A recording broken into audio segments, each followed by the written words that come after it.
Welcome, Wanderers, to another adventure at the corner of story and game. Today, we have the immense pleasure of delving into the world of storytelling techniques in action role-playing games with the incredibly talented Rebecca Harwick. With over 15 years of experience in narrative design and game writing, Rebecca brings a wealth of expertise from her work at renowned studios like Wooga, ZeniMax Online, and Bioware Austin. She's currently serving as the lead narrative designer at Grimlore Games, working on Titan's Quest II, an ARPG steeped in Greek mythology. Rebecca, thank you for joining me. Yeah, thanks for having me. For sure. Before we dig into talking about storytelling techniques and ARPGs, I like to start with a little bit of a grounding of who you are, how you started out, how you fell in love with games, and your journey to get you to where you are today. Yeah, sure. I've been playing games for really heckin' long time. I think first console was an Atari 2600. You played Nintendo, and then we got our first PC, and I fell in love with PC adventure games, the old Sierra LucasArts adventure games. And from there, I was really inspired. There was a television show when I was a kid called Clarissa Explains It All, and she used to make these games where she would stick her friends' faces or sometimes her brother's face, the enemy in the game. And I thought, geez, I want to be able to do that. So I got really into, there was a program that Maxis released called Click and Play.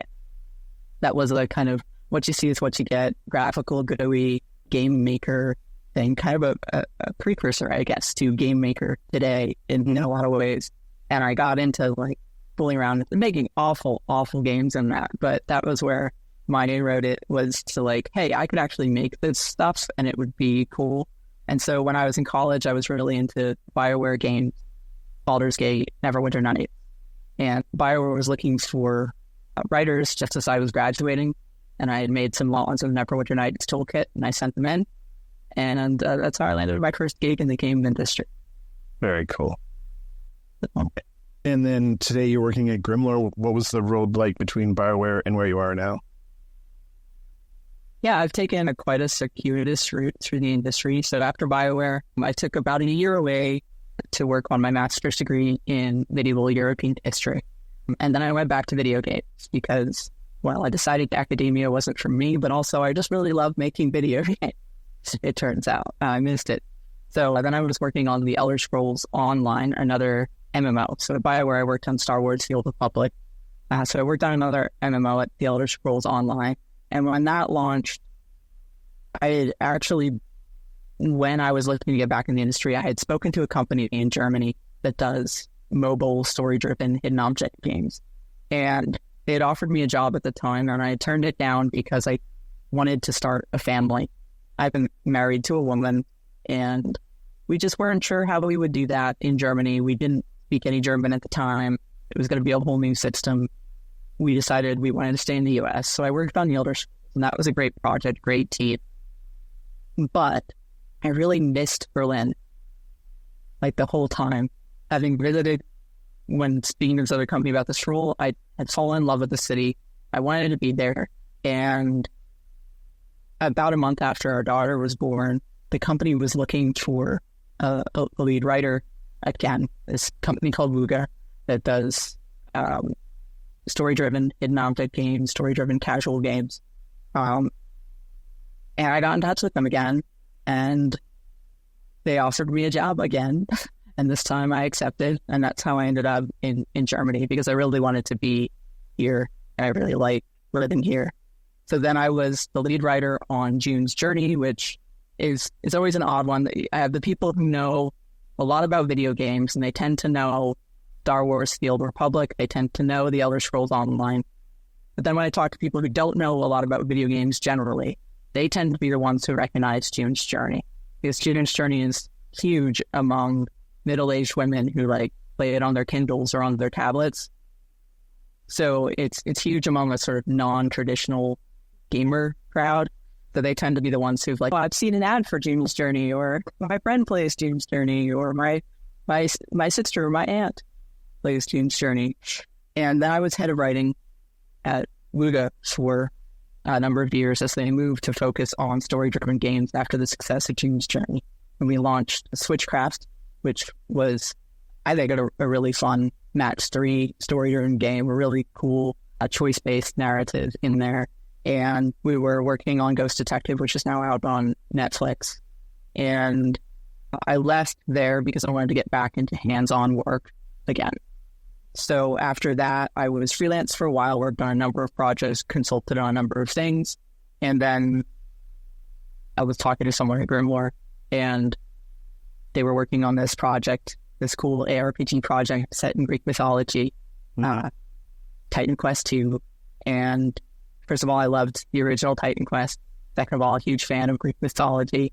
I thought that was just too cool to pass up on. So that's how I ended up working with Grimlore. That's quite the winding path. Harry. Yep, not a straight road at all. But, I think I've been really fortunate because I've been able to work on such a wide variety of projects. I even left out a couple of the indie titles that I worked on in there in my freelance time and such, that I've been able to sort of see how all different teams work in the industry of different scales and sizes, different budgets, different approaches to narrative. I think it's made my narrative toolkit a lot deeper, right? I'm not reliant purely on the Bioware style, like choice-driven, cutscene-driven approach to things. I've also written a successful hidden object game where we had, 6 to 10 lines of dialogue a scene, and then you're out, Learned lots along the way, picked up skills. That's fantastic. Very cool. Well, let's dive into the topic of the day, shall we? To warm us up, can you just kind of give me an overview of your approach when it comes to storytelling, is specifically in action role-playing games in general, or even just games in general, just to warm us up, some of your personal techniques? So first of all, we have to kind of get into what is an action RPG exactly. Yeah. Genres are a mess, but as I see it, they are very helpful in certain ways for understanding what the player is coming to a game for. What itch are they expecting the game to scratch? Or you can think of it like different dishes have different flavor profiles, right? And you can experiment with those. You can substitute in different ingredients to achieve the same thing.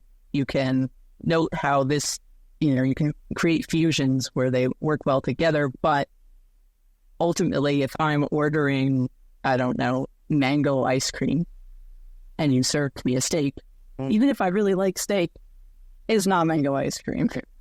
And so it sets some guardrails for us. And action RPG has become a little bit tricky lately because I think there's two broad types now. There are what I would call the skill-based action RPGs, which are games in the vein of Elden Ring or Dark Souls, or even like the recent Banishers builds itself as an action RPG. And this is more of the action game fused with some RPG character building elements. And then there's kind of the classical ARPG, which games like Diablo or Titan Quest fall into. Mm-hmm. And in these games, the combat's less about player skill and more about building that character. You're trying to build a character through all the equipment, through the skills, to the attributes, trying to find synergies and trying to buy the right skill points to create the most efficient killing engine, essentially, that you can let loose on the world. And so you're playing actually a game. The itch you're trying to scratch is that itch of figuring out how all these little math problems work out, or how all these things connect with each other. And then once you get out into playing, you're not looking for something necessarily as demanding or taxing as an action-based, like a skill-based ARPG would be. You're looking to see how well your build performs. And that's an important distinction. The other important distinction is that these games tend to be from a top-down perspective. And obviously, when you're doing world building or storytelling from a top-down perspective, it makes a lot of differences about how the player explores the world. Some of the things that in a game like Elden Ring, you expect the player to sort of observe their surroundings, look out past the horizon, notice interesting things in the distance, pursue them. The view that the player has in a top-down action RPG is much more limited. They can't see beyond the horizon to like look for that cool thing over there. The way they navigate the world is a lot different, and where their attention is a lot different. They're trying to enter this flow state where they're not necessarily doing as much, thinking about things. The screen is probably full of enemies and special effects. And so the idea that you're going to be like carefully examining your environment isn't always the case, right? So some of those things that you might use in a skill-based action RPG don't apply to this kind of more, I would say, classical build-based RPG. That said, so what's my approach to storytelling in these games? Yeah. I start there with this question of genre because I have, generally speaking, a very player experience-driven approach to narrative design. I want to know where my player's headspace is, where the cognitive load is, where they want to be kind of in a flow state and not interrupted, and where they, have space for the story to come to them. And so I'm always looking for ways to lessen the divide between the player's experience of the game as game and the player's experience of the game as story. One of the things that a lot of these classical ARPGs do is they send you into a town, and then you talk to 3 or 4 NPCs, and you get 3 or 4 chores that you need to do. And then you go out to the world. You don't really care about any of them, who sent you or what you're doing, because the task is repetitive and you're kind of just all on autopilot, following a map marker towards where the enemies you're supposed to kill are. And one thing I'm interested in with ARPGs is, well, how can we bring more of what I call passive storytelling into the moments where the player is out in the world fighting, through things like, maybe ambient dialogue, through things like how we place encounters, how we place loot drops, and the kinds of things that draw the player's eye in a game like this. But also, how do we take that time in town and make it more meaningful? So, players don't, I think, really want to spend a lot of time in dialogue boxes talking to strangers and getting chores, right? So I'm looking to say, okay, is there something in the way that the player is leveling up, something in the way the player is managing their inventory can be an interesting storytelling space? And I think Hades is a great example of this, right? Yeah. Hades isn't giving you chores. Actually, the story is the reward, not the prompt for you to go out and do things. But also every moment where you're choosing a boon out in the world is also a storytelling moment. And it's very smartly done, because those are the moments when the player is pausing and they're thinking. And so that's the moment when you have the player's attention. So why not use it to tell a story? For sure. I was thinking Hades too, and I was going to ask you, do you think roguelikes are ARPGs, those like Hades kind of thing and Risk of Rain? But yeah, that's an excellent example of doing it the right way. They did a great job. So you mentioned Greek mythology, and you've worked in IPs. I'm curious, when you're crafting narrative for a game, how do you stay true to the IP material or to the mythology material while still making something that's fresh and interesting? Yeah, it's a big question. So my rule for adding new stuff to existing material is essentially, it has to fit, but it has to add something. It has to bring something that either surprises the player or deepens the themes of the world, resonates with the themes we want to explore. And of course, it has to speak to me personally, because if I'm not excited by it, it's, I'm not going to pull it off particularly well. When I'm working in existing source material, whether it's Star Wars, Elder Scrolls, Greek mythology, there's a ton of research involved, and not just research into what's already established in the IP, but also into, what do fans of this like? Sometimes I'm a fan of the thing myself, often I am, but also the thing that speaks to me as a fan might not be the same thing that speaks to someone else as a fan. And so I want to understand why something resonates with people and try to preserve that when making additions. But also, if I'm going to add on it, it has to genuinely add something new and interesting that isn't already there to be leveraged in the IP. Like a great example that I like to use for this is Andor, right? I think Andor checks all these boxes, right? A lot of people look at it and they're like, where has this been in Star Wars my whole life, right? And at the same time, it's a very Tony Gilroy kind of story, right? You can see his fingerprints all over it and the kinds of stories he likes to tell. But then when you look really closely at it, you think about it, it really fits to a significant aspect of the original Star Wars, a significant part of, I mean, yes, people fell in love with lightsabers, and they fell in love with Han Solo, and they fell in love with Darth Vader, and they fell in love with this mythology, but they also fell in love with this idea of this scrappy resistance fighting this big empire. And that thing is, still there. That core that is, quintessentially Star Wars, it's still there, even though it's this thing that has really surprised people. And I never thought of Star Wars in quite that way. Can you think of an example from a previous job of a situation where you did that? Do you have like an anecdote? On Star Wars: The Old Republic, that was kind of part of the task I was set, because it was one of the few games, if not the only game, that said, no, you're not just like a Jedi who's going to decide whether you fall to the dark side or stay on the light side. You can start as a Sith, right? So I was responsible for writing the Sith Inquisitor class story. And so I had to think about, what is it about being a Sith that can speak to players who want to play light side, even in the Sith faction, or to players who want to play dark side. What does that look like?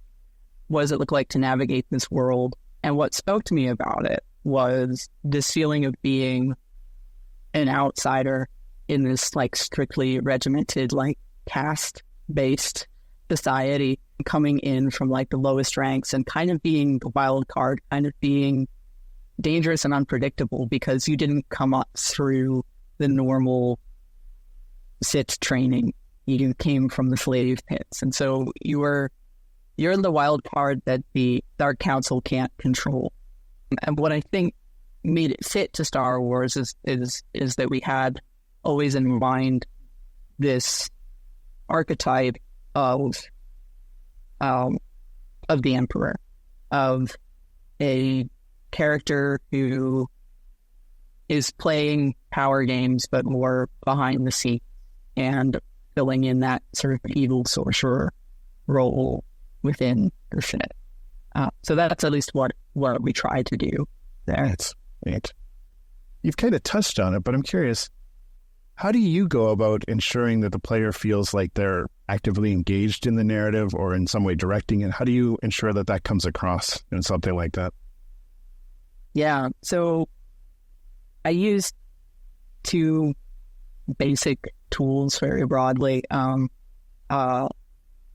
Player verbs are the first place I go, because a story is, when you break it down, for me, a story is about a protagonist taking certain action or using certain tactics in order to solve a problem. Those problems can be a mix of external complications and internal struggles.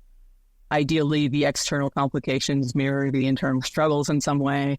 There may or may not be a bad guy, but there's always a question, how will the protagonist achieve X? How will they survive Y? And a game is also about someone who's using certain actions and certain tactics to solve a problem. It's just that the player is trying to solve whatever the challenge is the designer has set before them. And so what I find is really helpful for bridging the gap between what the player wants, which is to achieve the puzzle, to solve the problem, to achieve whatever the victory condition is. And I know not all games are built around victory conditions. I'm not making some sort of grand statement. Many of them are, and certainly talking about ARPGs, that is definitely the case. So can we bridge the gap between what the player wants and what the protagonist and the story? And player verbs are a really powerful way to do that. And if we can, remix that set of player verbs in interesting and surprising ways that it keeps them engaged beyond, well, I'm just killing things. Oh, now I'm just killing more things. I really prefer, whenever possible, sometimes budgets and scope don't allow it, but I prefer whenever possible to avoid these guys to go kill 10 of these guys' quests. Yeah. Because I think one of the powerful things that narrative can do is recontextualize repetitive actions to keep them fresh within the context of the world and the context of the play and the story. So, well, here's an example from June's Journey. Mm-hmm. Hidden object, right? What you're doing the whole game is looking at pictures and finding objects from a list in the game. And one of the things that we did narratively there was we made a rule that anytime you're searching for specific clues in the scene, you are the character June, and she is searching the scene for something that she can use to either as evidence in her case or to advance the story in some way. And early on in the game, we have a scene where she's investigating her sister's murder. She has to go to her sister's bedroom for the first time since her sister died and look for information, secrets potentially that her sister might have had that could inform her, that could help clue June in on, why she was killed. And at the start of that scene, we said, because we have this rule, the verb is we're searching, and we're not, in this case, we're not just searching anything. We're searching for our dead sister's secret. We're searching for her dirty laundry. So we write this scene, we have a few lines of dialogue, but the line before you search is June's sister's name is Claire, and June said, right before you get the prompt to search the scene, June says, "Forgive me, Claire." And we actually had players write into us about this, about how it took this ordinary rote action that they're doing again and again, and it suddenly made them stop and catch their breath because I'm not searching a hidden object saying I'm violating my dead sister's privacy. So those kinds of things I think are really rich opportunities to engage the player, to sort of wake them up and go, oh, wait, this thing I've been doing over and over again, it's meaningful. The second thing I'm looking for is impact, right? How does the player doing what they're doing change the world around them? But also, how does the world push back against the player doing what they're doing? A great example of this, not in a game I did, is, I think, Elden Ring. The moment where, you're playing an action RPG, you're going to open loot check. And you're probably used to mimics, so that's not new or surprising anymore. But what Elden Ring does is it sends you all the way across the map to a part of the map you didn't even know existed, because the map actually gets larger. Mm-hmm. And suddenly, not only are chests traitors, but the map is a liar too. The map is the hostile entity because the map lied to you about how big this world is, and you have the immediate problem in front of you. I'm in this place that I'm under leveled for. How do I get back safely? Mm-hmm. And suddenly you're on a genuinely perilous journey, which doesn't happen that often in games because they're so well to your difficulty level. They so rarely push back on you in that way. And so those are the two main techniques. And obviously there's a lot of nuances and there's a lot of other smaller ones, but I feel like those are the things that tend to keep the player invested the longest. Brilliant. This is something that's come up in conversations recently, and you've kind of tweaked my brain, is when you're coming up with narrative ideas, narrative elements, whether it's like the clever use of violating your sister's privacy or the big arching storyline of the whole game, is there a way to play test those early in ideation, earlier in the, how you can play test a game design earlier with using paper models or various techniques? Do you know of ways to test narrative earlier in the process? It can be done. It's a bit challenging, certainly. With June's Journey, it was pretty common in mobile development to make use of a lot of user testing. So we used a service called Playtest Cloud, where we could upload everything from basic slideshows of here's how the story opens, give us your feedback on it, to which you can just mock up in like a Google slide presentation, right? So you don't need to put it in game yet. Or you could have very early builds and sort of watch people recorded footage as they play and see how they react to things and see what they understand. Mm-hmm. So that was a very quick and an easy way to get the game in the hands of players. With ARPGs, I still think some of the techniques that you use to test designs, or at least quest design, can be very useful for ARPGs too. We do less with like paper prototyping in this case, but we do try to get gray box stuff in placeholder dialogue as quickly as possible. If not placeholder dialogues, you can always throw in like a fade to black. This is what happens here. And at least start getting that initial sense of, all right, am I following this? Are my goals clear? I love to test RPG quests without like quest journal guidance or map markers or any of the like player guidance help. Yeah. Because it tells me a lot. If players are still following along and engaged, it means they're into the story because they can figure out where to go, right? Because otherwise, but as soon as you turn those helpers on, then you kind of muddy the waters a little bit because you're like, are they just following the markers and ignoring everything? I don't know. And I definitely would recommend shipping a game that way, but I think it can be a helpful way to test.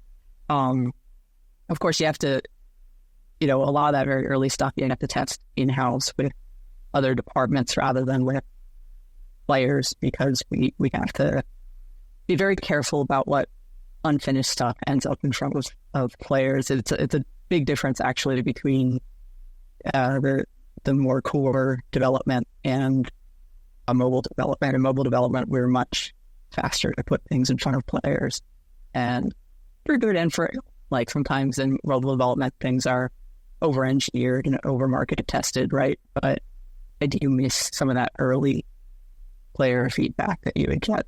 Yeah, that makes sense.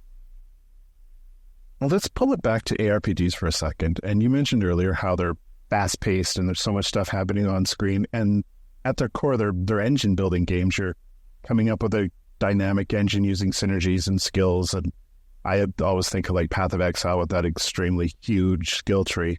Right. But with all that happening, all that going on, all that, so much happening, how do you integrate storytelling? Like you've touched on it, but I want to pick your brain a little more on how do you get people engaged in the story without interrupting or interfering with that flow? Yeah, I think probably the most useful tool there are any kind of storytelling that I would call like passive storytelling. So things where you don't have to stop what you're doing and now I'm going to read lots of dialogue and have to think about it, and it like stops me from going out and doing what I want to do most, which is test my new build, right? So I think things like ambient dialogue are incredibly helpful. Things like lore elements in the world that are not full-on lore books that you have to read through, but things that you can sort of click on, get a quick little line that's like, oh, that's what that's about, that help call attention to details in the environment that otherwise the player might miss because they're engaged with the combat. And but also there are so many bases where you can put narrative in an ARPG that often are overlooked. Things like item description, things like skill and ability descriptions, things like how that whole loop of growing more powerful and leveling up is integrated into the story and into the world building that can do a lot of heavy lifting, like we've already talked about. Hades is kind of a really great example of how all those systems are doing narrative work and how narrative is tying all those systems together.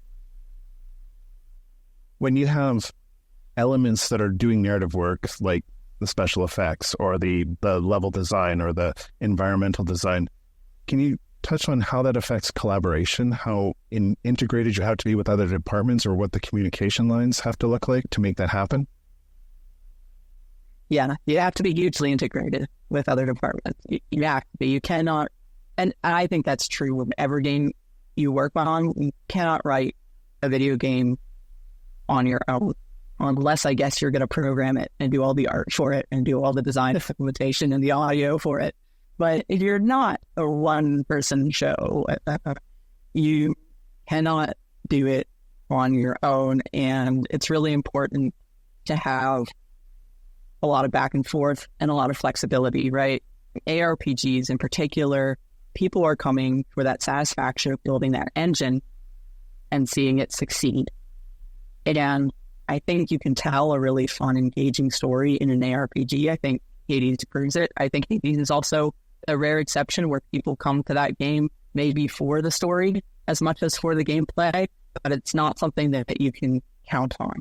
So you have to recognize that as a narrative designer on an ARPG, you're not there to be the star player. You're not there to direct the game. You're there to be an essential part of an ensemble, a band. You got to be playing together. You got to be hitting the right notes together, or it's not going to work. And so, communication and collaboration is hugely important for us at Grimlore. It's been hugely important on pretty much all the games that I've worked on. But I think Grimlore is probably the company that I'd say we really do, I think, the most just regular back and forth, going through stuff, tweaking stuff, saying, all right, from a quest standpoint, from a player experience standpoint, is this hitting the notes? Do we have the right encounter balance here? Do we need to shift something out of the narrative here to make room for this? Okay, if we need to shift that, where do we put it now? Because it's important, still part of the story. And there's a real sense that every department is doing what they can to support each other to make a game that is whole and not, well, there's the narrative version of the game, and there's the quest designer version of the game, there's the system designer version of the game, and the artist version of the game, level designer version of the game. Which sometimes does unfortunately happen in game development. That is very, very true. In narrative, well, in all games, but in narrative games especially, player consequence, the outcomes of your choices, they have to mean something. Otherwise, why put them in there, kind of thing. Is there interesting ways to do that in an ARPG to ensure that the player choices have meaningful consequences? Again, Hades comes to mind, but I'm curious what your thoughts are. So I don't know that. Player choice is hugely important in ARPG in the build sense of the word, in being able to create the kind of character you want to create. And so I think, Hades is a bit novel in this case because it is an ARPG that is fused with a visual novel, right?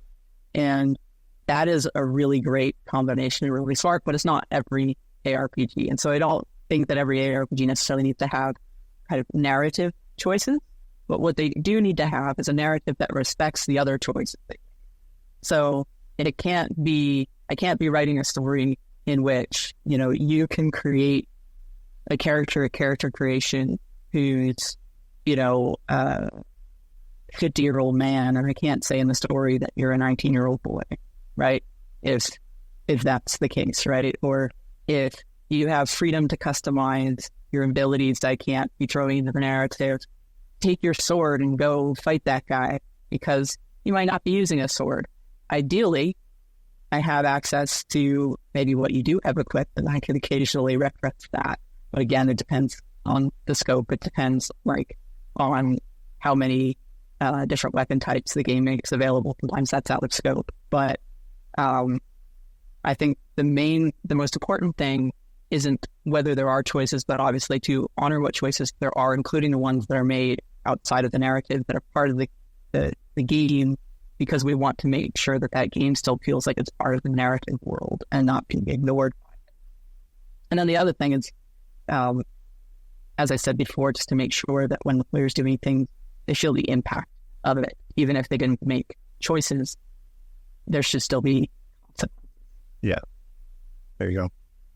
Well, I'm going to move on from ARPGs. I got a couple other questions, but before I do, I'm just curious, in your experience writing for video games in general and now for ARPGs, Are there things you learned moving into ARPGs that you think the world needs to know? Or like, is there something that was so different that you're like, oh my God, I can't believe that this is like, those moments? So I think that comes back to one thing that I mentioned before about kind of the narrative role in the ARPG. So a lot of times when you work on a game like this where narrative is not, say, the star, people will say things like, oh, players don't care about the narrative. Therefore, we don't need to work this hard to make it good. We don't need to use this or that tool to make the player perceive it or be interested in it. And that's obviously very frustrating for a narrative designer, right? Because you'd have a job to do, which is to make a good narrative. And it's not just on ARPGs where this happens. This happens in mobile games as well. But what I learned, I think, working on this team is how to get finally to like the heart of where this statement comes from and what it actually means, right? Which is, in fact, not that people don't care about the story, but again, going back to, they've ordered this meal.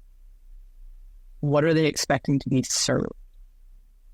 And a great story may or may not be part of it, and it may enhance the flavor of the thing, but it's not the same as if they had ordered an adventure game, right?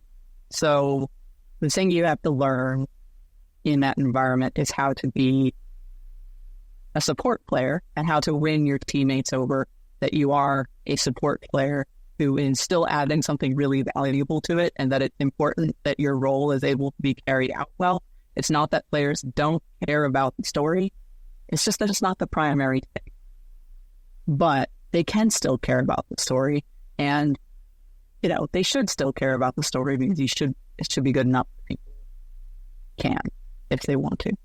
So I think that's kind of for a long time in my career, I've dealt with that statement and tried to kind of understand where it came from. And working on an ARPG was the first time it sort of clicked. That's where it comes from. And that's what's really meant by it. And this is how we can sort of reframe it into something that's a positive and helps me figure out, okay, this is how I can do my job well in this context. That's golden. That's really good. Well, one thing we haven't mentioned is you are also a novelist. So I'm curious, your experience writing a novel, your experience writing video games, are there skills that transferred? Are there things you learned from one that you applied to the other? I'm just anytime I talk to a game writer who also writes books, I have to ask this question what did you find when you mix the two? Yes, I am a novelist. My historical fiction novel, Teach the Children to Pray, released in March 4th. So it's very recently out. Mm-hmm. Shameless plug. Oh. Sold at most online bookseller. They have a few superficial things in common. So you still are thinking about things like characterization and pacing and what makes an interesting theme. But as a novelist, you have so much more control over the narrative. You can control everything that the reader sees. Because if you don't mention it, they don't see it.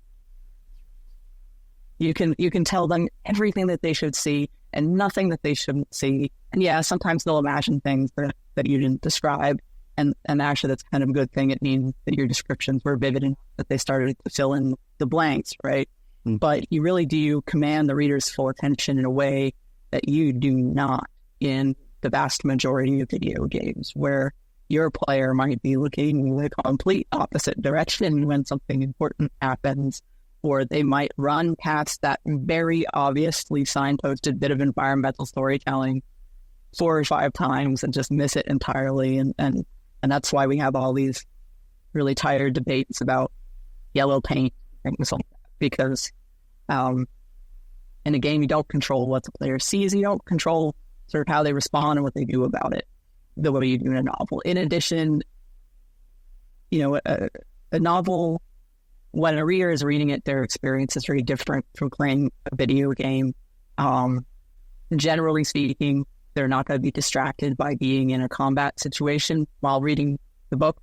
There's, generally speaking, if they miss a detail, they can turn back a page and reread, and so you can be a little bit, you can write more densely in a novel. The information that you have, novels are probably only going to take someone between 8 to 10 hours to read, and most video games are way longer than that, and there's a lot of space between narrative moments, and so your ability to trust retention of what has come before is entirely different in a novel. And so there's just a very different approach to storytelling. That's before you can get into, again, as a novel, you kind of write on your own. And as we said, a game, you can't. Right. So basic stuff like overall writing quality, I think, still carries over. Although, again, you do have to think about how much your player can retain. When was the last time they heard this information? What was competing for their attention in a game? So again, you're not probably writing as poetically or densely especially in an ARPG as you would be in a novel. Yeah. I always find it interesting to compare the two art forms and just hear what people find different in the act of creating them. So that's excellent takeaways. Thank you for that. So that brings us to the question that lives at the heart of my show.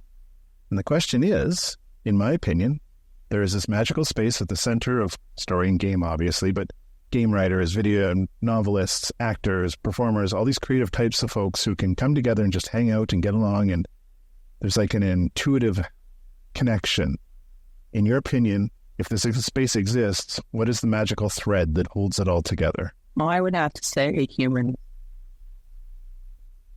I think, especially these days, all that's going on with respect to AI and such, I think it's worth keeping in mind that this urge to tell stories, to invent games, to entertain each other, and puzzles, to challenge each other and stump each other, this is weirdly and pretty uniquely human phenomenon. I think it comes out of a desire to connect with each other. And I think it represents like one of the best parts of humanity. I've been doing, a lot of research into Greek mythology, reading a lot of stuff about Greek mythology in my work in Titan Quest 2, and I was reading about the rivalry between Odysseus and Palamine the other day. Mm-hmm. And, Odysseus, most people have heard of, this very clever guy, comes back from the Trojan War, has this long, winding journey to get home, and takes bloody revenge on all the people who've been squatting in his house while he was gone. And his rival was this guy named Palamedes. And Palamedes is kind of the temperamental opposite of Odysseus. Palamedes came to the Trojan War, and while Odysseus was brooding over how to take Troy, Palamedes was inventing games to keep the troops busy and entertained and occupied during this war. And what happens is Odysseus becomes so jealous of how beloved Palamedes is that he frames him for treason and has him murdered. And in a lot of ways, when you read the Iliad or other accounts of the Trojan War, the story is kind of about how everything that's kind of beautiful gets destroyed by war. Kind-hearted Patroclus dies. The beautiful city of Troy dies. All these things, the most noble, probably person in the entire story, Hector, gets killed. And all these Greeks who go to it come back kind of ruined. Odysseus certainly does. He's so enraged by the end of the Odyssey that Athena has to jump in and be like, please stop all the bloodshed. Please stop. And if that's what is the fate of Odysseus and all these warriors from the Trojan War. I think Palamines kind of represents the opposite of that, represents the better part, as I said, of human nature, this capacity for inventiveness applied not to warfare, not to destruction, but to creativity. And I think that's what certainly inspires me, whether I'm writing games or playing games or writing books, watching films. That is a beautiful answer. That's one of my favorites. Well, we are almost out of time, so I do a thing I like to call the quickfire round because I'm so original. Just some quick questions just to get to know you better, just to get a sense of who you are. And what are you playing right now? Final Fantasy VII Rebirth. Excellent. What are you reading? Well, so I'm working my way through the Iliad, and I've also been reading Before the Coffee Is Cold and Gentleman in Moscow. Nice. What is the best advice you've ever received? And this could be career advice, it could be life advice. This is the best advice I didn't receive, which is to say, I did receive it, but I didn't. There's a bit of a story here. So a number of years ago, I applied to write for a major PC game site, and they didn't offer me the role, but they said, I could pitch. And I was just about to start grad school. I was like, sure, I will pitch something if I can find the briefing room. And I got a very nice email back encouraging me again. And what I remembered for years and years, like a decade from this email, was that the person who wrote back said essentially, if you really want to do it, you'll find the time to do it. And it's bizarre how I remember this, because I looked back on the email and that sentence is nowhere in there. But I remembered it first in kind of a frustrated way, like, come on, I'm doing grad school, I'm really busy. How can you say that? But as the years went on, I realized how true that was, right? The things that you really are motivated intrinsically to do, you find a way to do. And waiting around for circumstances to change, waiting around for external things to change to make them possible isn't what's going to make them possible. It's you. You're going to have to make those changes to your circumstances to make it happen. You're going to have to. What the person actually wrote was, personally, I find breathing to be a luxury, which kind of says the same thing, but in my head, it just kind of transformed into this bit of advice. If you really want to do something, you'll make the time to do it. Mm-hmm. And I took it to heart eventually. It's a good one. Breathing is a luxury. All right. Last quick-fire question. If you could host a game session with any 4 people from any time in history, living or dead, who would they be and what would you play? Now, this could be tabletop, board game. It could be sitting around playing a video game together, whatever it is. I think my answer to this one's going to be pretty boring. So when I was in grad school, we had a GURPS group. The tabletop game. It was me, my wife, and our friends Jeff Lees, Jeff Delaquadri, and Jackson Swearer. And those are just some of the most fun gaming sessions that I ever had. Honorable mention has to go to Chris Lauzon, who was the first DM I ever played a tabletop RPG with. Just a fine group of people, and I'm of an age where you move away from these people. You don't see them, you don't stay in touch nearly as much as you want. You all have kids, you all have lives, you're busy. And so I think probably my very boring answer to this question would be, I would love to get together and play a game of GURPS with those folks again. There is nothing boring about that. That is a perfect answer. All right. We're about to close up shop. Before we do, I like to give an opportunity to promote. You've mentioned your book. Why don't you hit it again? Where can we find it? Yeah, the book is a historical fiction about a young woman who comes of age in the baggage train of the army during the 30 Years' War. It is called Teach the Children to Pray. You have to read the book to find out why it's called that. It's available through all major online booksellers and on Kindle Unlimited. Well, perfect. And of course, keep your eye on Grimlore Games and what's happening over there. Can't talk about it yet, but there's stuff coming. All right. Yeah, Titan Quest 2, we have announced the game, but I can't, fortunately, share a lot of details about what we're doing on it. But we're very excited about it. Right on. Okay, well, I'm going to close up shop here and shut the door and stuff, but before we do, I like to give the last word to you. So is there any parting wisdom? Well, I'm going to talk a little bit, I guess, about creativity. So I guess I would say my last bit of parting wisdom is make stuff, even and especially if it's not commercial art, or if you're not sure if anyone even wants to see it, make stuff. Be creative. I think it's a really important part of good mental health, being human, enjoying life. Yeah. Looks like we're down to our last candle, which means it's time to end this illuminating conversation on storytelling techniques in ARPGs. Once again, thank you to the remarkable Rebecca for your insights into crafting immersive narratives within games. And to you, dear listener, thank you for sitting down and joining us. May you continue exploring, creating, and sharing your stories with the world.